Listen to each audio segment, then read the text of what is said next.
This is Nationalist Review.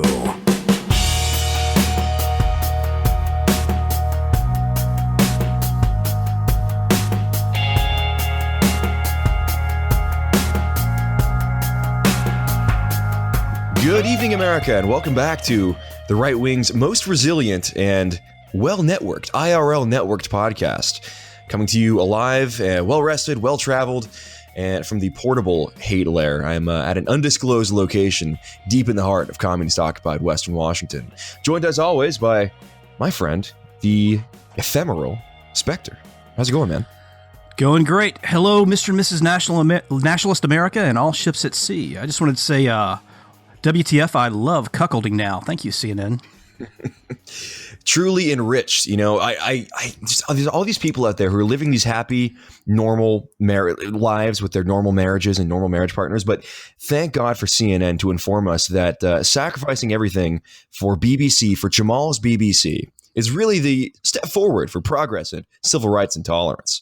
Oh, well, it's good for your marriage there, Goy. Because I honestly, we're joking, of course, but it's I'm shocked.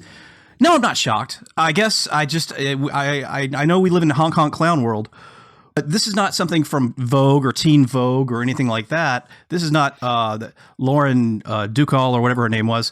This is CNN that's reporting this, that cuckolding is good for you. This is, I mean, their actual motto is "It's not news, it's CNN," and they decided to live up to it. Right. Well, they are the most trusted name in news, and we know that this is why, increasingly small number of Americans, decreasing numbers of Americans turn to them for trustworthy news content. They want to keep talking about cuckolding and putting that on the front page. That was literally on the front page of their website. If they want to keep doing that, I say go for it, because they are red pilling Americans en masse. That's only helping our numbers. Our numbers are growing. Theirs are shrinking. There you go. Right. Exactly right. So cuckolding, believe it or not, that's not the first story we wanted to talk about tonight. Although I know it's very important, of course. We're going to get into the stuff about the FISA warrant, the memo, release the memo. We'll talk about all of that. We'll talk, of course, about the ongoing topic that is immigration, always important, always at the forefront of our minds. And we'll, recap and revisit the government shutdown very quickly.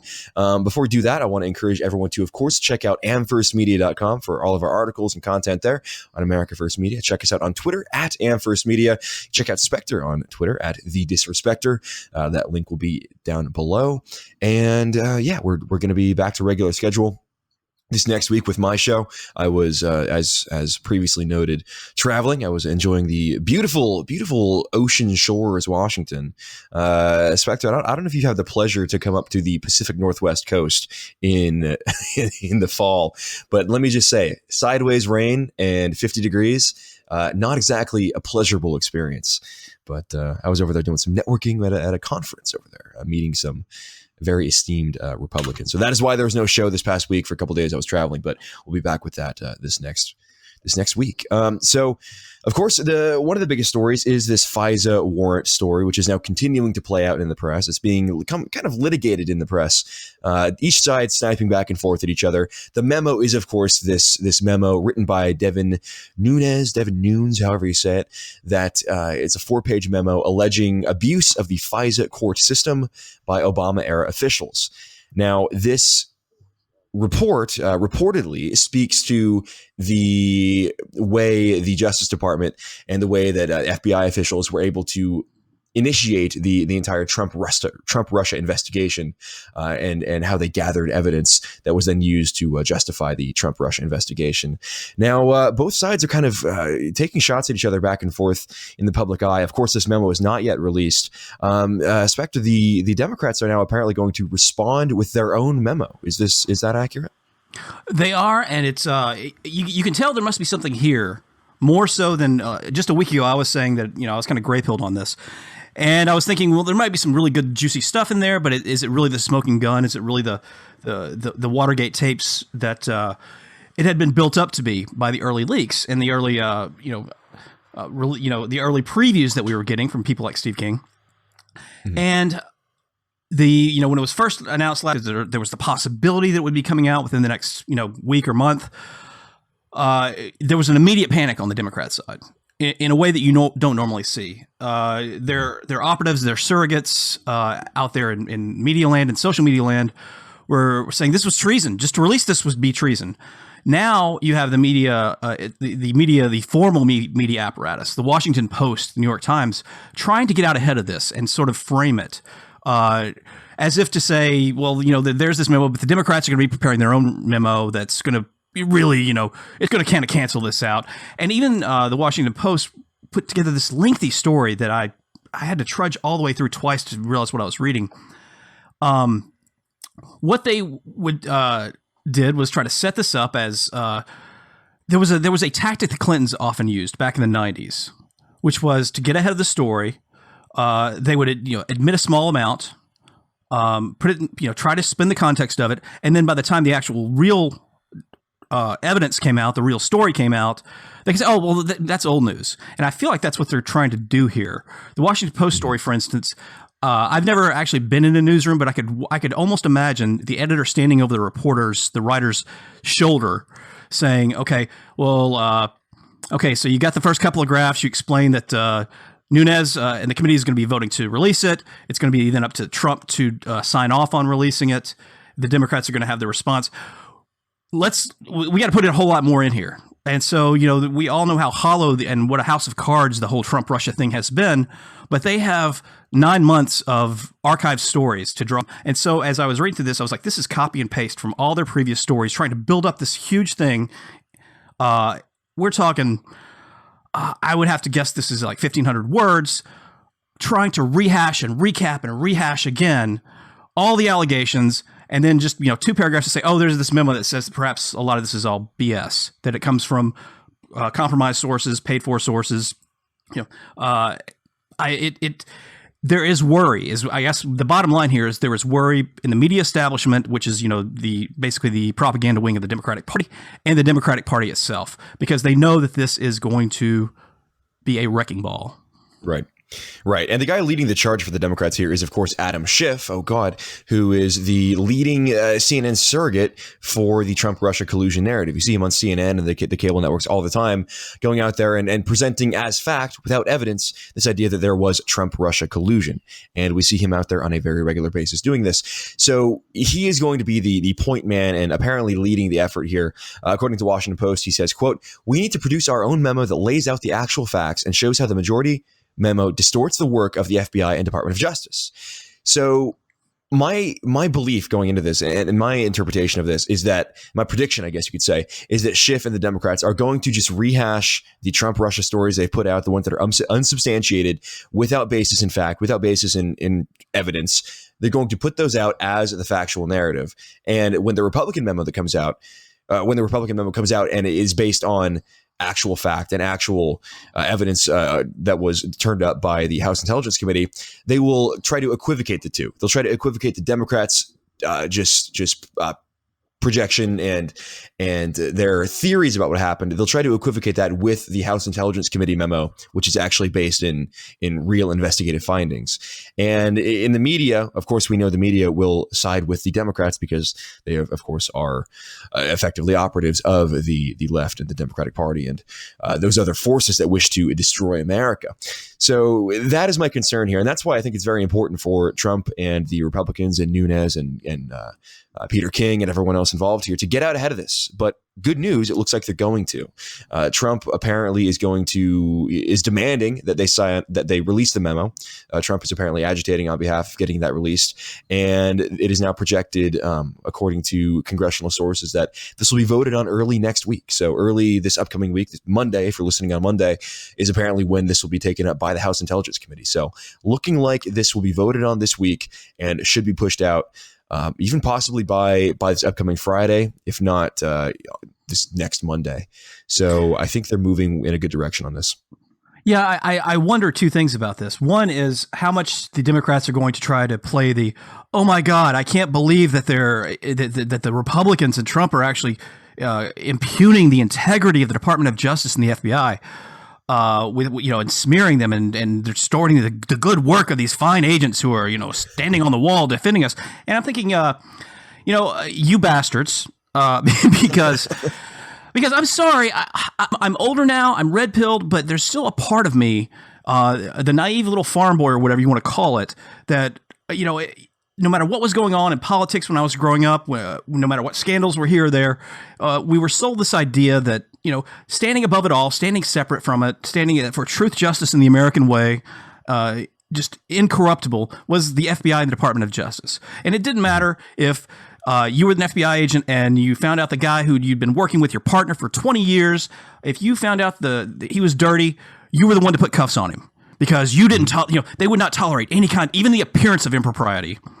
And now we have this stuff coming out about Peter Strzok and his ramen noodle hair girlfriend.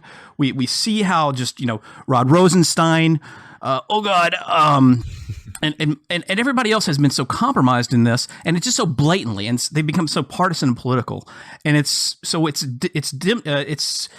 disheartening to me on the one hand, and then on the other, for them to play this game, it boggles the mind that they could, act like, they didn't know all along that all of this, because, we all know the story at this point, even if it's not been officially verified, we know who paid for who paid the bills for GPS fusion. We know where the Steele dossier came from. We know how just full of baloney it is. And on top of all this, we know Trump's very pissed off about this. I mean, because he has been wanting to try to get out from under this crap for a long time. Now he's got the State of the Union coming up on Tuesday. One wonders if he's going to allude to this when he has not only the microphone and the bully pulpit, but easily the largest audience that he'll have this year. Right. So it's going to be interesting to see if he kind of preps. We'll know what's going to happen come Friday. I think with the State of the Union, I think he's going to mention it. I think you will too. And you can see that they are afraid of this. If you look at the headlines from Politico or The Hill or any of these other sources, these moderate mainstream sources, they are running these concern troll headlines saying Trump has to be normal. He has to be just a normal president, and he has to be reined in, and he has to go by the book with his State of the Union speech. They are terrified of him just coming in and delivering another barn burner speech like his first State of the Union was, which was very, very good about a year ago now. And they're deeply concerned. Yeah, once he gets it out there, he controls the narrative. He has set the agenda, and it's hard for them to spin away from it. So it's his to lose on that count. Absolutely. And they wouldn't be concern trolling this hard if they weren't afraid of this happening. And look, it's so hard to hide a scandal nowadays. It is so hard to hide a scandal with all of the electronic record keeping, the NSA, all of these other, especially when you work for the FBI. That's the funny thing. Can you imagine working for the FBI and thinking you can use your work cell phones and hide a scandal like this? It really does boggle the mind that they thought they could get away with this. So, we think about Watergate and of course people are making references to Watergate, but back then, if you wanted to hide a document, you can just shred it, right? There's no recovery option for a shredded document. Yeah. Today, it's so much harder. And with so many moving parts in this, what is looking like this grand conspiracy, not to sound like Alex Jones or anything, but this FISA memo really is going to be, it seems like, what ties all of these loose ends together. This is going to tie together Fusion GPS and the Trump-Russia narrative and this dossier and the Mueller probe and the FBI Peter Strzok, Lisa Page scandal. All of these things are seeming to come to a head with this FISA memo. And I think we're really approaching a flashpoint here with the Trump-Russia narrative, because if the rumors are true, and there are rumors out there that Rod Rosenstein is somehow found complicit in this memo of wrongdoing, if Rosenstein's out, then it's really hard to justify Mueller staying on, because Mueller's been investigating Trump for 8 or 9 months now, hasn't found a single thing. The only things he's found have been on Manafort from years before. And of course, Rosenstein was the guy who appointed Robert Mueller to be special counsel. So if Rosenstein goes down and the integrity, the very core, the impetus for this investigation is found to be fraudulent and improper, I really can't see a universe where rational people believe that Mueller should stay on. I think the only people clamoring for Mueller to stay on at that point would be the cat ladies and the Adam Schiff faction of the Democratic Party. I wonder how damning it's going to be as far as how much it reveals about how high this goes, because we know that Obama's inner circle were doing the unmaskings for this. Right. Now, that could have been independent. but we also know that he had his own private email and alias and all that. And it's, I also don't want to sound like Alex Jones, but he's been awful quiet.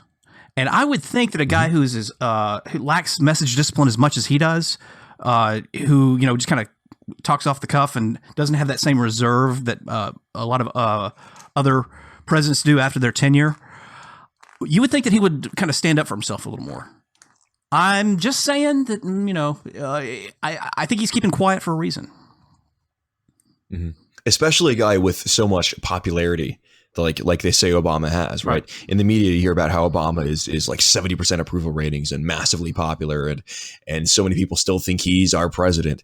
You would think the Democrats would be using that weapon to hammer Trump and to continue to cause division and problems for the Trump administration. But you're right. He's being suspiciously quiet. And Hillary Clinton isn't actually making that much noise either. She's doing weird Twitter videos or whatever and weird interviews, but she's not talking about these real issues very much either. So you're seeing a lot of radio silence from people who you'd expect to be making a lot of noise. At the very least defending their own reputation. But also think about where we are. We are, it was, I think, April was it March when Trump was tweeted out that he thought that he was being wiretapped, or he had been wiretapped. And now we're at the point where that's already established that he was wiretapped. It's like, how and was it illegal? So, somebody's been right the whole time. All right. So the other major story that came to a head this week was this government shutdown, right? We were so concerned. Everyone in the media was so concerned that this would be riot in the streets. This would be mass looting. This would be the end of America, the dissolution of a civil society. But of course, it was nothing. And the Democrats, in this game of chicken, they blinked first and they caved and decided to vote for the budget, which didn't give them anything on immigration. So all of the projection, all of the prognostication about Trump taking a DACA deal from some of the more serial black pillars on Twitter and Gab and elsewhere turned out to not come true. Trump held strong. The Senate Republicans held strong, and the Democrats got nothing out of this government shutdown gambit. It just made them. I think exposed them more for being willing to shut down the government for the sake of illegal aliens.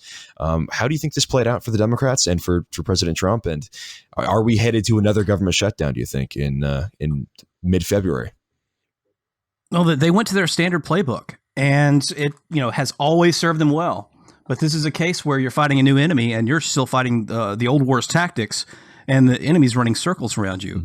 Mm-hmm. I guess they expected, well, hey, we're going to shut down the government. The Republicans will get blamed, and the media will turn on Trump. And of course, Trump's sitting there thinking, when have they not been on me?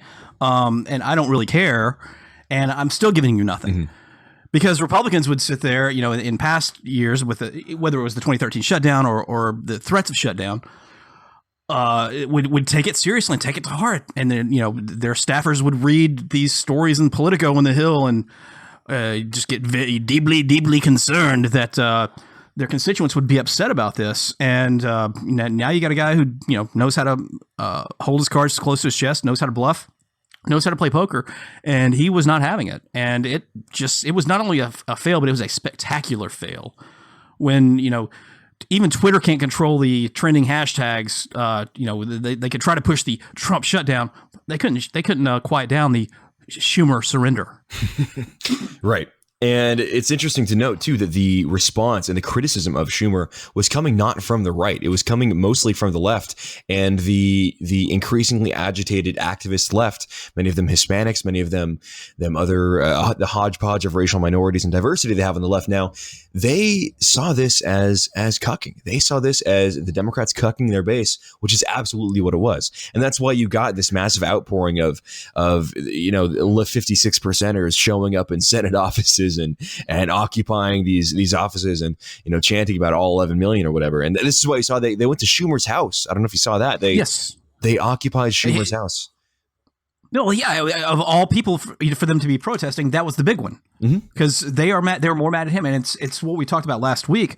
With they expect this big blue wave, but if they can't win on immigration, and they're really, unless Trump just completely shoots himself in the foot, they can't. This is going to be a huge black pill for the Democrats. They will not get the turnout that they want because in the long, we said this before, it's the Republicans who lose at this point. He has outmaneuvered them. He has run circles around them.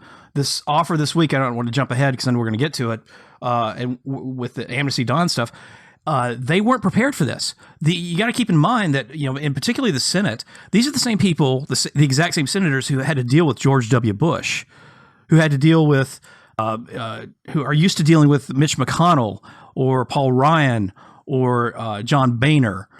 These guys who would, did not know how to negotiate, assume that they were going to lose, would lose on lose with their principles and lose with more dignity. Right. And now they're playing against this is a new sheriff in town. I mean, I don't want to mix too many metaphors here, but they are not prepared for this. This is not something that they are. We weren't trained for this. No, they were absolutely not prepared. And they are used to dealing with the compassionate conservatives that would be scared about, Karl Rove whispering in their ear that, the brown people are going to be really mad at you there, George W. And they would capitulate at a moment's notice. But Trump is not falling for that. And I think we have to give him some credit where it's due for being able to really understand what their motivations are, understand what they can and can't give up, and manipulate that to full effect here. And this is not to say, like, go ahead. I was going to say, we also got to give a huge amount of credit. I really think that I think this is a combination of Trump, his instinctual negotiating skills, but you also have married with Steve Miller and the long game he is playing, and we can't give enough credit there. But go ahead. Absolutely, and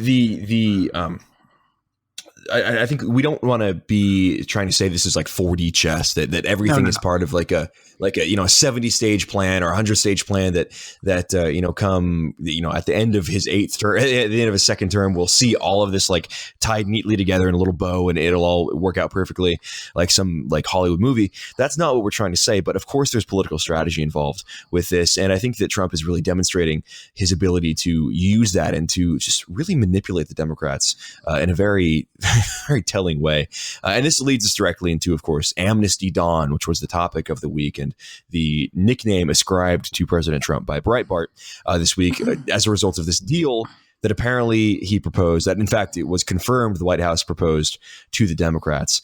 So the story came out this week that the White House had proposed as part of the DACA immigration deal. They proposed a pathway to citizenship for 1.8 million illegals. This is more than just the DACA recipients. This is including many of the Dreamers too, which are just all illegal aliens brought here as children, not the ones age limited by the President Obama DACA order. Now, this deal also included $25 billion for the wall. It did not include E-Verify, and it included significant changes to chain migration, but not an elimination of chain migration. And there was some concern on the right temporarily for a few hours that this deal would be accepted by the Democrats. But of course, the Democrats had to reject it because it didn't give them enough amnesty for illegals. It didn't amnesty enough illegals. And it also included funding for the wall. And their base simply will not accept a deal that funds the wall and funds reductions to chain migration. So this is, again, it's not going to happen. No deal. Yeah, it's cartoony. We got, especially during the campaign, we got really bad about, it's 88D chess and all that.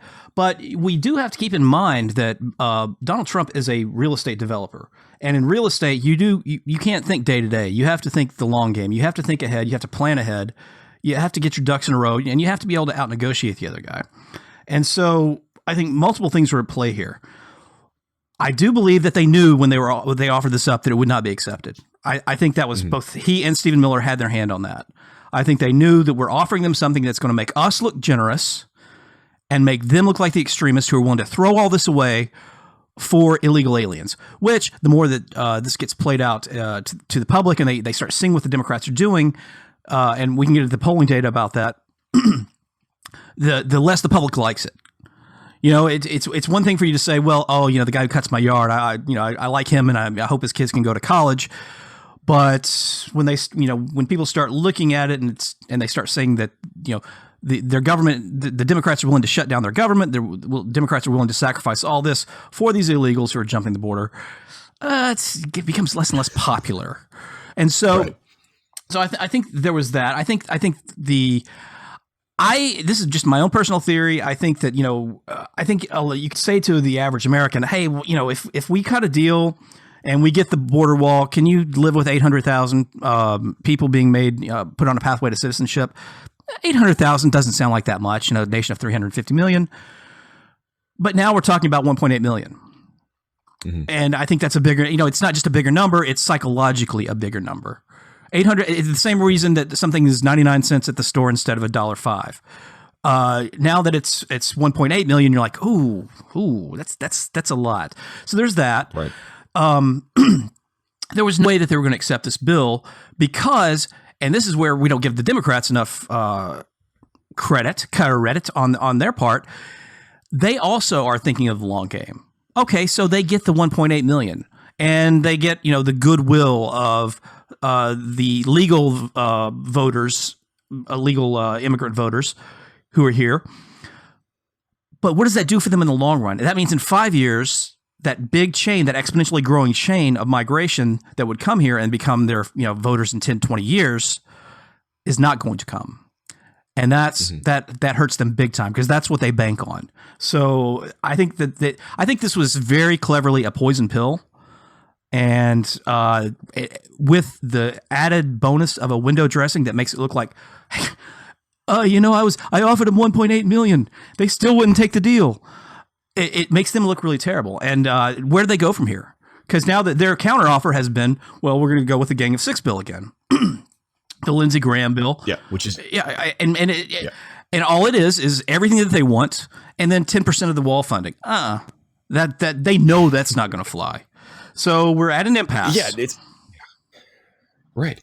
And I think we have to think about the effect. We talk about the activist left and the radicalized left, but if you think about the moderate Democrats or even the independents who they don't want to see full-scale deportation forces. Okay, fine. I mean, they're cucks, right? But they don't want to see the full-scale deportation. They just want to see some deal reached, and they want to see the permanent solution for DACA. They want to see that final solution for DACA. And I mean, and so do we, but they are not going to be happy with their Democratic representatives that keep rejecting deals like this. Because if you think, and especially in light of this Harvard-Harris poll that shows 80% of Americans wanting some form of barrier and border, physical barrier on the southern border, 80% of Americans, that includes a lot of mainstream Democrats, that includes most independents. So when you think about this, the wall is not going to be a hang up for these people. They just want to see a deal done. They want to see these DACA people taken care of. And if the Democrats keep rejecting these deals that are very popular with the Democrat moderates and with the independents, they're going to lose a lot of faith in the Democratic Party and their ability to govern successfully if they can't reach compromises on things like this. Because again, like you mentioned, the moderate Democrat, the independent, they don't want to hang up.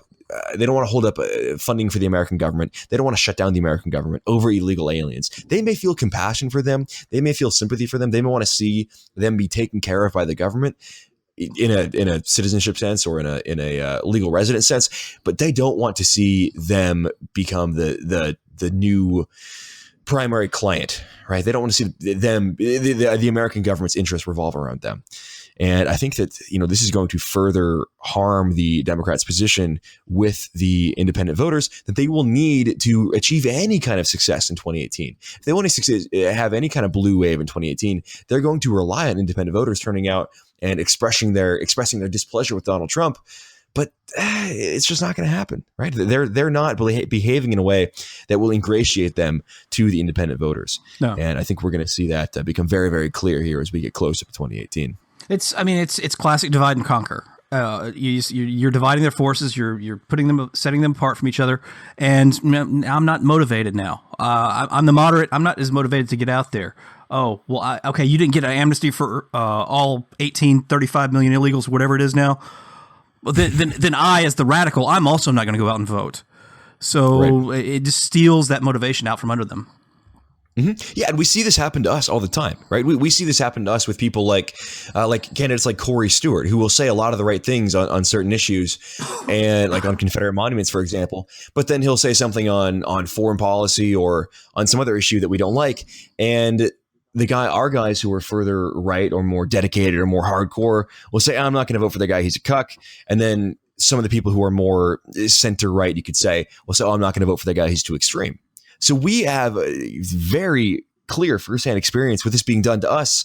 And I think we should recognize that this is exactly what Trump and the Republicans are doing right now to the Democrats and their base and their moderate, more independent supporters. Now, speaking of effect on the base, I think we should acknowledge that this kind of deal making does have some downsides, right? This sort of negotiation, it does have some downsides with the base. And I think it increases the burden that we have as people who try to inform and keep people on our side of the aisle educated about this stuff.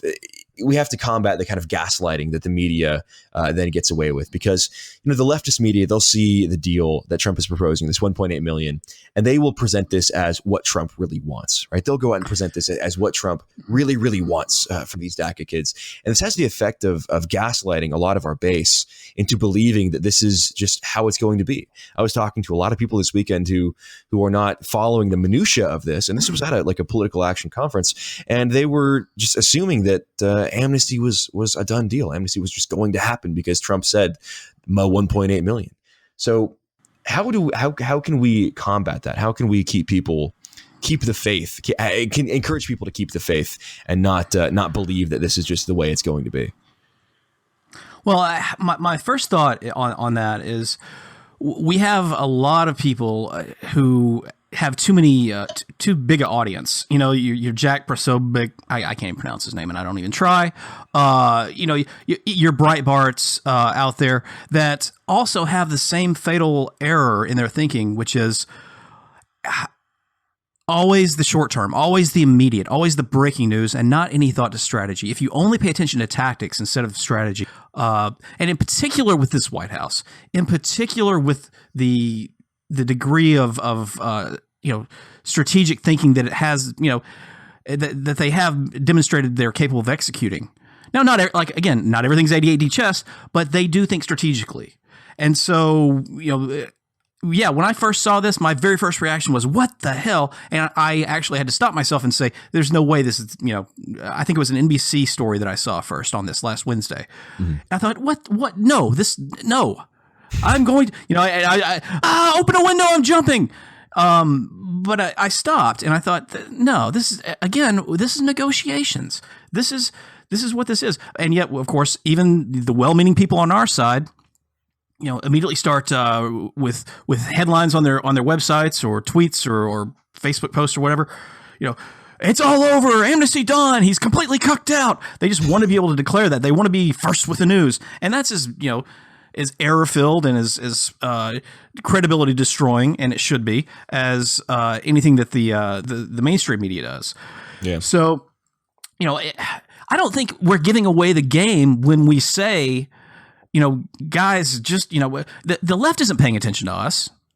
So it's okay for us to say, guys, this is all part of the plan. It's all part of the plan. And it's okay. I don't know what else to do. And there's always going to be the alarmist, and the alarmist kind of tweets will and headlines will always get around before the more thoughtful ones do. But you just have to pull yourself back and say, is this the first month of the presidency? Or is this the first month of this administration? Is this the first deal we've seen them try to negotiate? No, we see a track record. We see that this, sometimes you put out the big ask, and then you pull back, and then you find somewhere in the middle that it's still more than you ever wanted, but it's less than this huge ask you had. Or right. you offer up a deal that the other side is going to refuse, and that's fine, because now they look like the asses. Mm-hmm. There's no good answer, I guess, except for people on our side need to stop being gaslit by alarmists, and they need to start thinking things through. Sure. And we need to retain our principles too. And not to sound like a principle cuck, my principles, but we need to retain our demands. We can't give up what we actually want just because you hear President Trump say it. And this is something that I've seen from certain alt-right pundits that I think is very, very damaging. In fact, more damaging than the blackpilling is this idea that whatever Trump says is going to be right. Whatever Trump says will be correct. Oh, yeah. And No, I mean it's Bill Mitchellism, right? That everything is part of the strategy, and Trump is infallible and can do no wrong. And if Trump were, for example, to genuinely want this amnesty for 1.8 million, and this were to go through, and there were to be a deal, there were to be a bill that gave amnesty to the 1.8 million in exchange for 25 billion wall funding, that would be a good deal because Trump wanted it to be. Now, I think that is more dangerous than the blackpilling, because at least with the blackpillers, they're still. They're coming from a place of demanding this hardline position and then not getting it, and they're saying, okay, Trump is a cuck, we need someone further right. Like that's more understandable. I think it's damaging to say that whatever Trump does is right, because it will allow you to be shifted in the wind by whatever Trump tweets or says, and that is more alarming. We need to understand that we support immigration restriction. We support all the policies that we support, and of course, going beyond immigration restriction, deportation, etc. We support demographic reversal for the sake of demographic reversal. We don't support it just because Donald Trump does. Exactly. And so we have to retain that as our first priority. Aligning with Trump is secondary. It's tertiary to getting these things accomplished and restoring the American demographic projections and restoring our demographic picture. So, if Trump were to do something disastrous for that, we can't be afraid to break. Oh, absolutely not. And I didn't mean to suggest otherwise. I guess I'm just getting. No, you're not. Yeah. You weren't. It's something I'm seeing from other people on the dissident right. But yeah. It's just one of those things where if you get too involved in the day to day, if you don't pay attention to what has come before, then you can get gaslit or But that doesn't mean that if the final deal that comes out of this is an amnesty and we don't get the funding for the wall or it's not a really good deal for whatever amnesty he tries to offer up, then we walk, baby. But I just don't want to go with this. Oh, he's offering a deal for 1.8 million. He's a cuck. We all give up. Right. Oh, it's go siege post, whatever. It's just burn the MAGA hat. Yeah. Burn the MAGA hats. Yeah. Burn the MAGA hat and read siege. I can't believe of all people, I'm finding myself trying to be the voice of moderation. That can't be a good sign. Can't be a good sign. It's scary, isn't it? Yeah. No, that's totally true, and it's something that we have to deal with and we have to live with. But this is not going to be an easy presidency, and if you tie your emotions and you tether your position to what Trump says, you're in for a rough ride. And you're gonna be dealing with a lot of ups and downs because he's kind of all over the place, and I think that chaos tends to be tactical, right? There tends to be a strategy in the chaos. And those that can't see it will be sucked under and will be in for a very miserable time. Well, I think I've noticed people are black. People on Gab are a lot more black-pilled than on Twitter. I don't know if you've noticed that, but it's a lot more depressing place on Gab. Is it the echo chamber nature of Gab still? I mean, nothing against Gab. It's just because it's still heavily dominated by our side. Yeah. You wonder if people are just not getting enough. I don't know. There's a race to the bottom. Enough testosterone from the yeah. I could be more black-pilled than you are. Right. I can be more nihilist about this. Yeah. Right. I don't know. I think either way, there's so much good coming out of this. The longer it gets dragged on, the more each side tries to play the other, and then the Democrats, they really have been losing on this in a way that they normally do not. They don't, even if they lose legislatively, which is rarely, it seems like, they almost never lose in the court of public opinion in the way that they are now, and I think that's a huge thing. And not just in the court of opinion over the court of public opinion over the issue of like the shutdown, but we are seeing the opinions of the public are changing and dramatically on issues like legal immigration, much less illegal immigration. Right. So, right. They keep talking about these polls from a couple of years ago where it's there's bipartisan support for comprehensive immigration reform. But okay.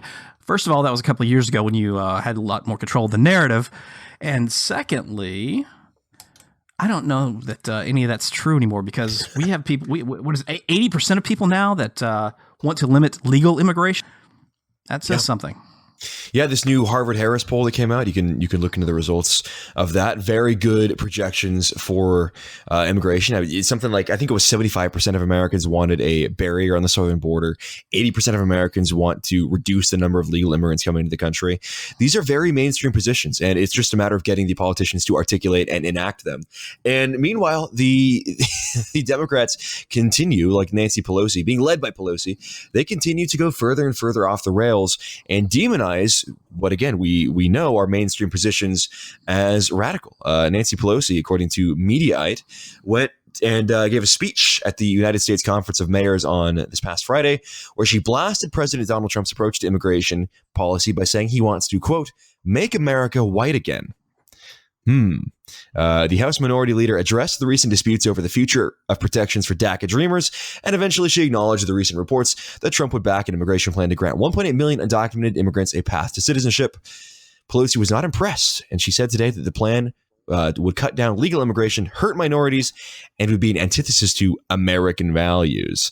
Let me just say what I said last night. That plan is a campaign to make America white again, Pelosi said. WTF, Spectre? Zyklon and Nancy for president.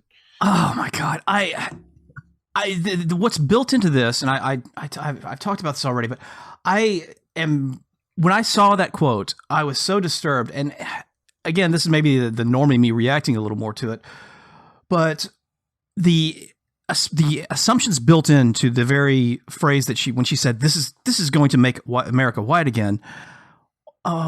Why is that? Implying that's a bad thing. Why is that wrong? Why is that automatically morally suspect? Why is anything that benefits white people automatically morally suspect and wrong? Yeah. There's no other group for which you would say, Jewish people can't get together and advocate for their own interests and say, well, is this going to benefit Jewish people here in America? Of course they can. Of course they do. No one questions whether that's moral or immoral. No one questions whether, at least on the left, questions whether, if the civil rights organizations get together and say, is this good for minorities in America? But just the very idea that something might be good for white people is automatically morally suspect and a priori immoral itself. Where are we? And there's one more part of that quote that really activated my almonds and rustled my jimmies at the same time, where she said, what they're trying to do with this proposal, this and again, they're talking about this poison pill deal that had it was definitely not going to make America white. But they're calling it, a cross burning in legislative form. But she said what they're trying to do with this offer is change the character of America. And I was like, oh, you mean like they did with the 1965 Hart-Celler Act? Is that what you're talking about? Right. If by this you mean changing our immigration law so that it changes the makeup of the country? Because you did that 50 years ago. Even if this bill was what I hoped it would be, all it's going to do is kind of course correct back to what it was. So they have gotten to the point where they are outing themselves. They are dropping their own purse. They are showing us their hand. Add one more metaphor here, but you see what I'm saying? The House Minority Leader has just said to America, to 63 to 64% of white America, we don't want more of you. More of you would be bad. Mm-hmm. And why are the Republicans doing something with that? If the Republican Party did not have it built into their DNA that somehow doing something for the benefit of those who constitute their constituency, which are 90% of it is white people, they would be making a huge firestorm of this. But no, they're going to let this pass. Right. The implication contained in her quote here is that making America brown is a good thing. Making America brown is the objective, and anything that gets in the way of that is hateful. It cuts down on immigration. It's an antithesis to American values. She's presenting the browning of America, as Ben Shapiro would say, as an American value. Like, point out to me the document, aside from that goofy Emma Lazarus poem, that labels the browning of America as an American value. Because it seems to me, if you want to find out what American values are, if you want to find the antithesis to American values, you first have to determine what the American values are. Okay, let's look back at the history of American immigration law and find out what the American values in immigration have been. Because from 1790 up until 1965, the American values on immigration were pro-European. They were for people who were culturally similar to us. They're people from the same countries that the founding stock of this country descended from. That was what it meant to be an American. That was what American values were. But now, since 1965, it has completely been flipped on its head. And our objective now as a country, apparently, according to people like Nancy Pelosi, is to just incentivize legal immigration from all over the world, incentivize illegal immigration from all over the world as well, benefit minorities, and get fewer white people in America. Make it so there are fewer whites in this country and make America brown. We can't make it white again. We have to make it brown. That is the premise that is undergirding her statement here. And yeah, it really does make you think. It makes you question, like, with all of the media apparatus, Fox News, Breitbart, everything, why aren't they seizing on this? Why aren't they exposing this? And why aren't they putting this in the face of Americans? This, again, the 63% of white America, and just making it very, very clear to them that this is what the Democratic Party thinks of you. And the Democratic Party does not want more of you in this country. They want you. They see you as a roadblock to their hegemony and their domination of American electoral politics. Yeah, we know it from the political memo in the DNC, where they said part of our election strategy is more open immigration, because they know that the browning of America means the more Democrat voters. They know that should Texas turn blue, it's all over. There will never be another Republican president, because I don't care what the Eric Ericksons of the world say, you will never get non-whites to vote for Republicans, unless the Republicans just become Democrats, ever in the numbers that you would need. It's just not going to happen. Mm-hmm. We see that both with new arrivals as well as second and third generation of immigrants from South America, from Asia, from the Middle East. Everyone, on surveys, they basically mirror the voting habits of black voters on issues like gun control, on issues like small government versus big government, on issues like First Amendment protections. Mm-hmm. And I'm not talking about by small margins. I'm talking about like 75 to 25. Right. For gun control, for bigger government. So it's not going to change. The only thing that's going to change is, it's going to change the chance of Republicans ever winning again, which will now become zero. Mm-hmm. And beyond that, it really is, it's maddening that her statement is so rife with an anti-white hatred, and it goes unremarked upon. And yet we find, microaggressions on campuses have become, international incidents. It's clear that the Democratic Party, the media establishment, and by their silence, the Republican Party all support this attitude. Yeah. No, it's true. And I was, like I mentioned earlier, I was at this Republican conservative conference this weekend. And at one point in the conference, one of the speakers said, look around the room and look at the diversity of people in this room. And this room was 98% white. And the speaker then said, this is why they call us racist. We don't have enough diversity in this room. We need to get more diversity, more ethnic minorities, and more women, and that will make it clear that we are not racist. And this was an applause line for people. People were applauding this line from the speaker. And I was sitting there thinking, and myself and the other young people who were there thinking, who are more woke, you could say, to the questions of identity politics and racial demographic voting patterns and all of this. We were just sitting there thinking, why? Why would you say that? Why would you say something so disdainful and hateful towards your base, hateful towards the people who are here supporting you, right? These are the people, these are your base. White Americans are the base of the Republican Party. Something like 90% of all votes for Republicans come from white voters. And we know this to be a fact. But the Republicans, they can't seem to acknowledge this. They can't seem to come to terms with this. And they keep trying to out-diversify the Democrats. And hate to break it to you Republicans, but you're never going to be able to do that when the Democrats are running on a platform of implicit and often explicit anti-white hatred. You're never going to be able to peel off more minorities than they will. It just simply can't happen, especially when you couple that with their propensity to give welfare and to propose massive social programs. It's simply not going to happen. And so the Republicans need to stop being afraid of their own base, stop being afraid of their identity, and stop being afraid of the fact that, yeah, your base is white people, your base is white Americans. How about you stand up and fight for them instead of just letting them get beat over the head in the media every single day. Yeah, why not have a platform that actually says these are the steps we're going to take. This is going to be good for our base. It's going to be good for white Americans. But no, they want to play the game of colorblindness. They want to say, "Oh no, we want to have a platform that's good for all Americans." Well, that is built on that assumption of equality of not just quote unquote racial equality, but just equality of natural propensities. They can say, "Oh, we're going to offer black voters and we're going to offer Hispanic voters. We're going to offer them ideas like entrepreneurship, individual freedom, and rugged individualism, and all these great things that Rush Limbaugh would talk about." And the other side is saying, "Hey, we got stuff. We're gonna give you stuff, dude. We got Gibbs. We got the Gibbs, and it's not going to be hard to see how that breaks.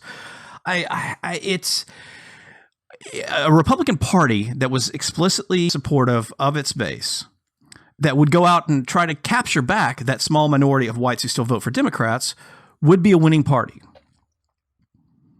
But they can't do that. Like you said, they have been beaten on the head so much with the racism label that it's their kryptonite. They have to run away from it, and they want to go out of their way to show that they are not racist. Mm-hmm. So, like you said, they will go further. They will bend over. I'm a Detroit Republican. Oh God, please. Yeah, thanks, Rand Paul. Yeah, sure. Sure thing there, buddy. It's just it's a losing strategy, and you wonder whether it's sort of that boomer mindset, which is like, well, I've got mine. It doesn't matter if it all falls apart when I'm gone. You wonder about somebody like Lindsey Graham. He knows, he's an open borders guy. He knows that if he really got his way, he'd be permanently in the minority. He might be able to keep his seat in South Carolina, but like I said, as soon as Texas and Florida go reliably blue, that's it. It's over. Mm-hmm. But it would be like, well, I don't care what happens after I'm gone. That boomer mindset. I wonder if it's that at play. Could be. Definitely could be. And I think it is. And we've talked about this before, but the internalization by the boomer that they were supposed to be the first anti-racist generation, right? They grew up seeing the desegregation of schools. They grew up seeing people like the governor of Alabama, George Wallace. They saw people like that fighting against segregation. They saw that on TV, fighting against integration. They saw that on TV, and they saw that presented as this great evil, this horrible thing, that these people were still had these beliefs. So the boomer grew up to believe they were the first anti-racist generation. And I just think that conditioning is so strong that for many of them, it's just inescapable. And unfortunately, those are the people who run the Republican Party right now. And unfortunately, until we younger people come and take the reins from them and come and join these organizations and co-opt these organizations and reshape them in our image, unfortunately, those are the people that will remain in power and remain in influence until they die, until they're gone, or until someone deposes them through political activism, like we always propose people do. So, yeah, it's going to be something that I think will remain in the Republican Party, going to be a strain on the right, but not for much longer. I mean, people can only be conditioned so hard, and the average voter, I think the average voter is really coming to terms and really waking up to what's going on here, waking up to this anti-white stuff because of the rise of alternative media. They're able to witness the anti-white narrative and the anti-white agitation for the first time ever.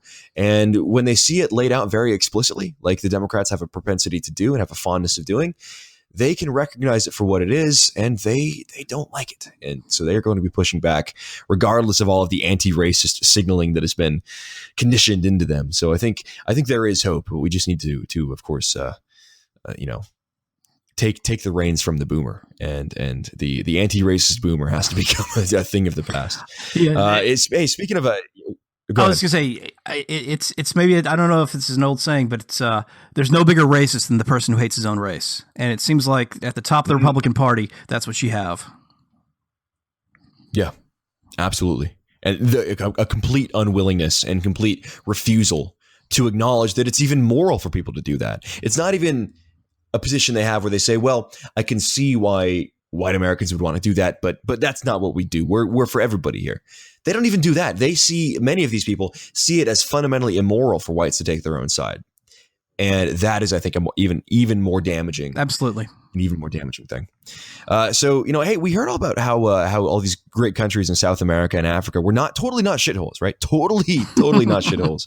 Well, the decision by President Trump to rescind temporary protected status for people from El Salvador is causing the New York Times to slightly change their tune here. They published an article yesterday titled "What Awaits Salvadoran Immigrants in Their Native Country." And when you think of like great works of literature from the U.S. or from Germany or from the UK, I'm sure you can think of a couple books and just European civilization in general. You can think of a lot of great works, right? A lot of great, plays and novels.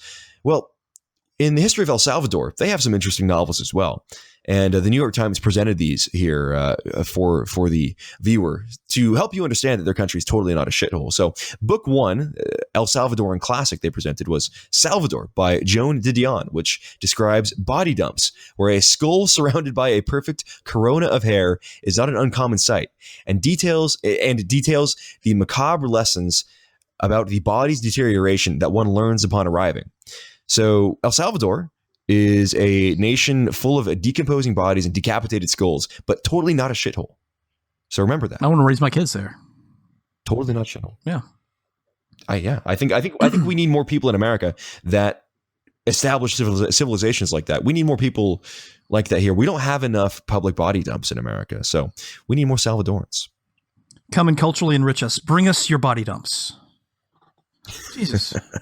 Book two is Small Hours of the Night, which describes a poet who was killed by his own political party for starting infighting. Actually kind of based. I was about to say, where can I get this book and where can I subscribe to his newsletter? Take some lessons from Roke Dalton here. Book three is The Faraway Brothers by Lauren Markham, which describes twin brothers that leave El Salvador to escape gang violence and their homicidal uncle. So great people down in El Salvador. Man, great people down in El Salvador, and we need more of these gang violence. We need more gang violence, homicidal uncles, and people like that. We need them. We need them all here. Don't send me back to that awful place. You mean it's a shithole? No, it's a great place. We need more people from there. Okay. Yeah. Which is it? Like you can't have it both ways, guy. Can't have it both ways. I mean, everybody knows it's a shithole. El Salvador is the most violent country on the planet, highest murder rate per capita of any country on the planet. And yet they try to tell us that it's not a shithole. Somehow not a shithole. Somehow actually a great place. I look forward to Conan O'Brien going down there and filming an episode with MS-13 guests. Yeah. Yeah. Maybe they can be out there on the inflatable little raft like he has out there in Haiti. Right. I love how they take the one shot of Conan O'Brien with Haitian water that isn't full of trash, because you look at you'll Google images like Haitian River, and it looks like just a slew of garbage. But at least Conan found the one nice spot in the country. Yeah, I wonder if they had bottled water on set for Conan being down there. I just wonder if they had to import food or anything like that, or private security. I'm thinking maybe that was the case.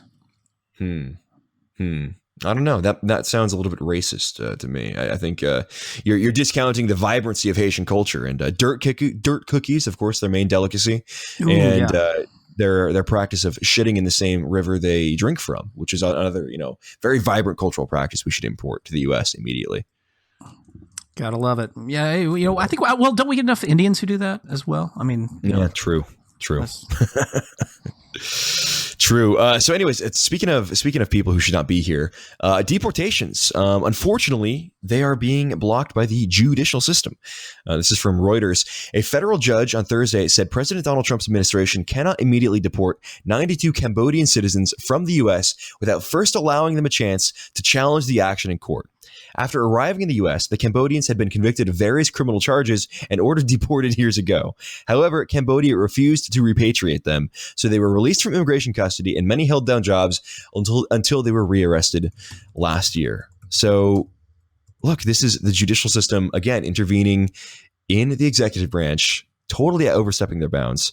And, President Trump's doing a lot of good, but I think he would be very, very wise to just call the bluff here, these judges, and just deport them anyway. See what happens. See what happens. We're supposed to have checks and balances. We're supposed to have separate powers, equal powers. This is not separate and equal powers. This is a rogue judiciary. These are local, regional, federal judges that are basic nobodies, and they can actually stop the actions of the president performing the duties that are laid out in the Constitution that are his to perform. And I'm thinking, wait a minute. We control the Congress. If we had a serious Congress, the Congress has the power to dissolve courts, or at least to threaten to. They could actually do something about this. But it seems like every single action he's taken on immigration, you have judges, a freaking Hawaiian judge, a federal judge out of Hawaii can stop a ban that falls within the letter of the law found in the second article of the Constitution that says what the president can and cannot do. And he can stop it because reasons. And it doesn't, it ends up not getting held up multiple times. The Supreme Court even weighs in on it. And then they come back and they can do it right over again. What happened to impeachment? What happened to the ability of Congress to dissolve courts that behave like this? You joked about it last week. But at what point do we have Trump go full Jackson and just say the courts made their ruling and let's see him enforce it? Yeah, and these are not even like kids who were the poor innocent children who did nothing wrong and they're babies, they can't go back to their country. No, these were adult migrants who came here and then committed crimes. So they came here illegally, committed extra crimes. And we can't even deport them. So anybody, by the way, anybody out there who thinks that the Democrats are just going to stop and the left is just going to stop at the poor innocent children who did nothing wrong and who were brought here by their parents, that's not where it's going to stop. And it's not just going to stop at the adults who came here legally and have been model citizens either. It's not going to stop there. They want every single person here who is a potential Democrat voter, who is a demographic replacement for white America. They want them all here, whether they're criminal or not. And this should be a canary in the coal mine to indicate that is exactly the case. Again, these were people who were criminals. They were Cambodian criminals, and we can't even deport them. Trump can't even deport these people. And that's not all. That is not all. Another batch of 92 illegals. This is from NPRnews.org. A federal judge in Miami ruled Friday that his court has jurisdiction to hear a lawsuit challenging the deportation of 92 Somalis who were in detention centers in Florida. In December, this is going to rustle your jimmy. So strap your jimmies down tight because you're in for some rustling here. Several detainees on the flight filed a class action lawsuit that claimed the men and women should not be deported because of the escalation of violence carried out by the terrorist group Al-Shabaab in Somalia and the U.S. Immigration and Customs Enforcement failed attempt to send them to the East African nation. So these were guys who were supposed to be deported back to Somalia, so illegal Somali migrants who are now they're now suing the U.S. government because Somalia is too much of a violent shithole. They say, we can't go back. It's too violent, too scary, too bad. Okay, and fine. We'll drop you off in Haiti. Giving a hearing report. I don't care. As long as you're not here, you can go. You're gone. Stick them in Haiti. I don't care. What is Haiti going to do? They're going to complain to us. They won't even notice. Hell, it'll probably raise the IQ there. Yeah, not hard to do. I mean, you could drop off. You could drop off like a zoo animal exhibit and raise the average IQ there. It's not a pretty picture. But no, I mean, look, what clown world do we live in where people who again are here illegally, not supposed to be here, can have they have the right to a federal lawsuit to not go back to their own country because it's too much of a shithole. No other country on earth would do this. I don't think Somalia would even do this. If you're an American, they would just laugh at you and put you on the first little inflatable raft back to the U.S., right? They don't have any planes down there, I don't think. These people, we treat them with so much consideration, so much more kindness and tolerance and respect than they would ever treat us with. And it's gotten to the point of ridiculousness. This has to stop. And these people they have to go back. I don't care how it's done. I don't care where they're going back to. I'd like to send them back to Somalia, but if they don't want to go back to Somalia, okay. Eritrea, Ethiopia, South Africa, Zimbabwe, like pick your African country, dude. I don't care. We'll send you back. It's you look at when you take a step back from all this, not just the lawsuits, but also the ongoing media campaign, which I think is just a huge part of this. When you see the hypocrisy, the New York Times, the Washington Post, it seems like on a weekly basis, trot out these sob stories. They point to individual immigrants, illegal immigrants, mind you, who have passable stories that are there to pull at the heartstrings, and they appeal to the cat ladies and to the crusading white Republican women who want their husbands to be moderate on immigration, that sort of thing, and. They present these cases in these lengthy stories, and I'm a regular reader of the New York Times and the Washington Post, and I've seen like 3 this in each one, and they present these, and then they turn around, and in the same pages they will tell us that when we point to immigrants like Jose Azarte, the Kate Steinle killer, they say, "Oh, that's an individual case. That shouldn't color all undocumented immigrants." But then they fine tune and they package these individual stories about these sob stories about these model illegal immigrants that we're supposed to now judge all illegal immigrants by. Right. Well, it's not a question of just hypocrisy. You expect that.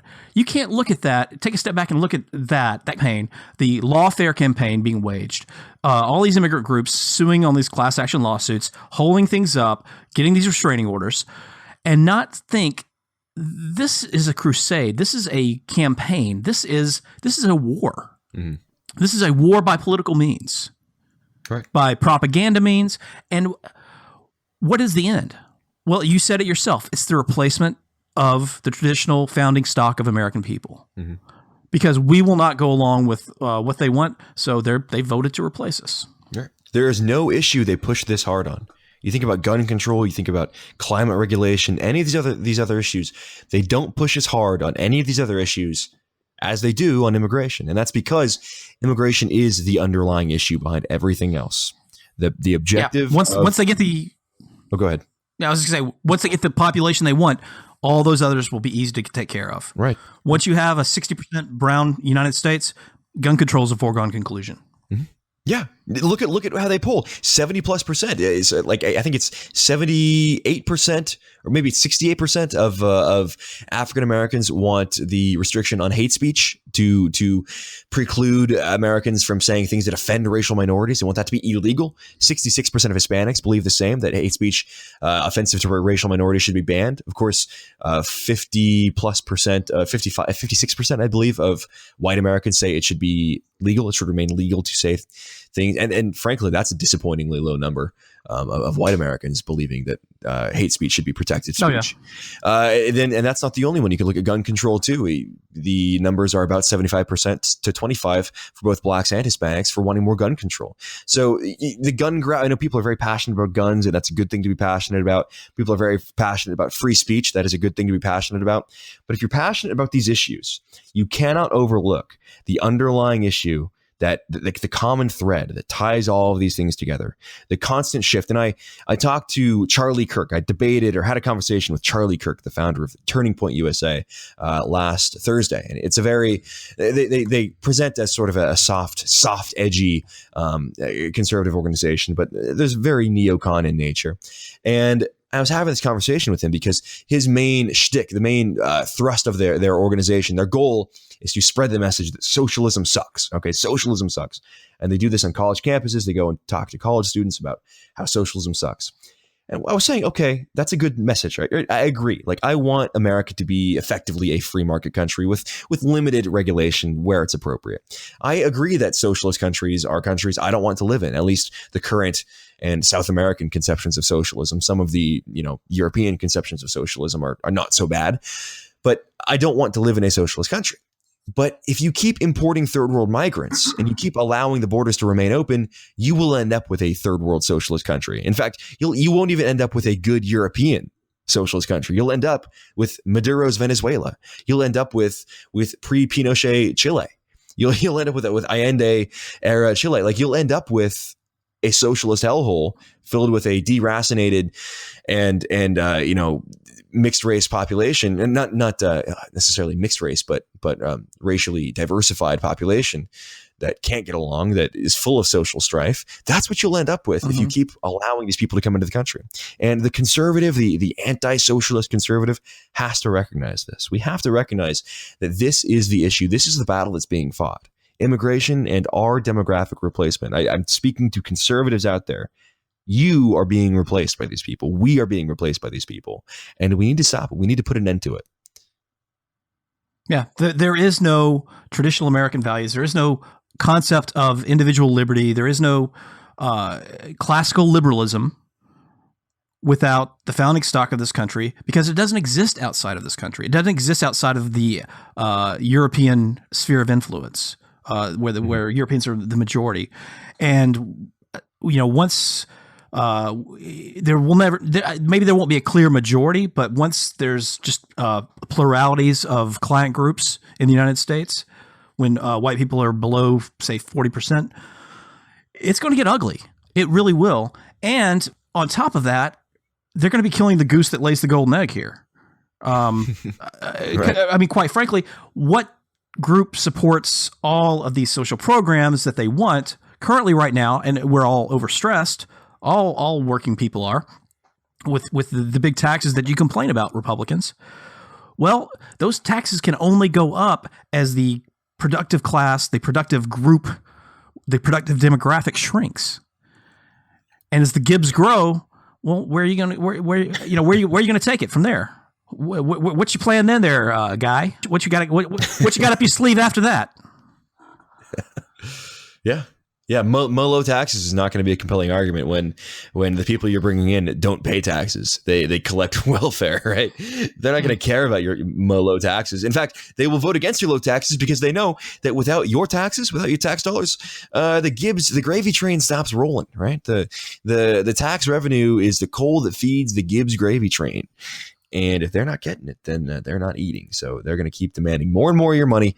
And if you are one of these, like, I don't know if you, there's probably no like fiscal cucks who even listen to this stuff, but if you are a remaining fiscal cuck and all you care about is economics, dude, sorry, but in a democracy, the economics are not going to work out for you if you keep bringing in people who are just going to be demanding and living and feeding off of the system, leeching off the system. I think the people who back this, who have actually put a little thought into it, I think they kind of have a sort of a Caribbean resort economic model in their head, where they'll be, the moneyed class, and they'll be catered to. There'll be all-inclusive, couples or sandals or whatever down in the Caribbean. And there'll be all these brown people who will be working for low wages because they're natural hard workers. And, they'll do the jobs that other white people won't do. And so you'll get rid of the hoi polloi, the middle class, which who wants them around? Oh my God, they're so loud. And they'll be served, they'll be waited on hand and foot, not realizing that this class of brown servants that you want America to become, they'll eventually find the machetes. They will go Mau. They will Haiti. And, that Caribbean cruise, that Caribbean vacation of yours is going to be over real quick and real ugly. Yeah. Yeah. Look no further than the beautiful island nation of Haiti for how that type of situation has worked out for Europeans in the past. So let's take a quick break here. We'll come back with the diversity report, the ever esteemed diversity report. We'll talk about the midterm elections and some great news in the midterms, and we'll round it out with a conversation on the current state of the American right. Do all of that and more coming up right here on Nationalist Review.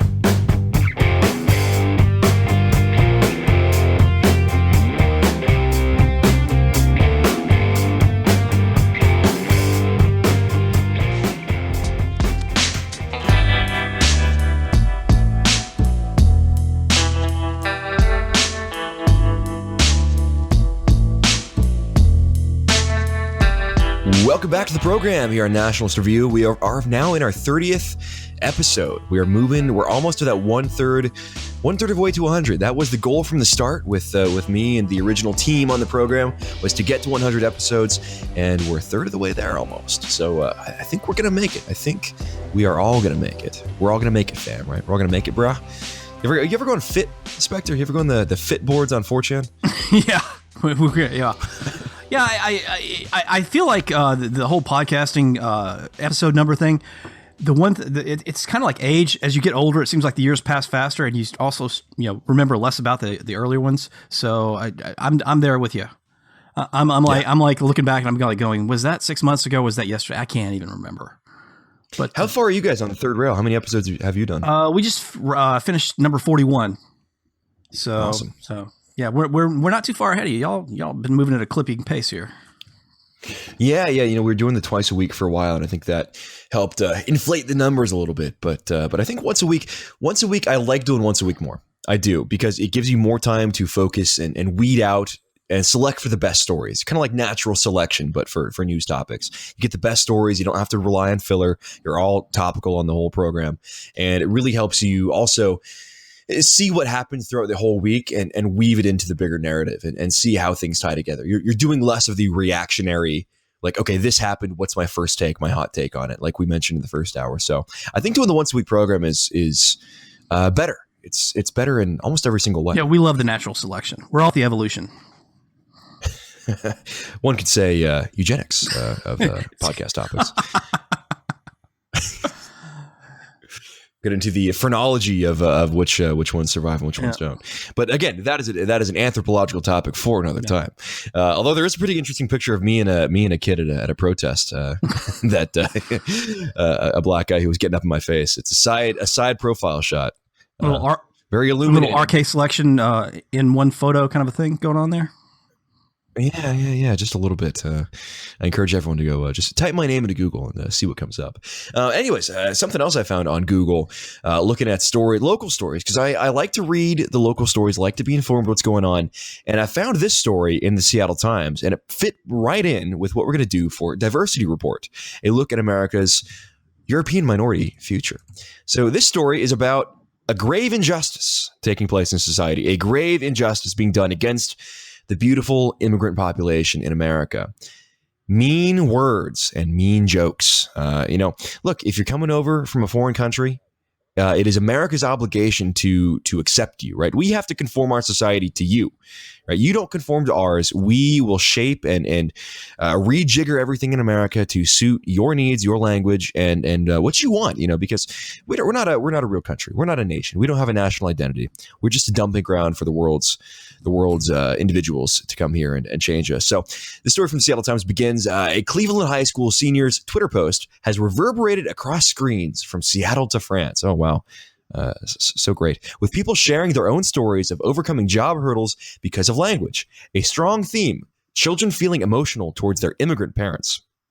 Emily, I don't know, man. These Korean names, I can never get it right. Emily Hun. The very fact that you have trouble pronouncing a fellow countryman's name is a real issue right off the bat there. Right. Implying a fellow countryman.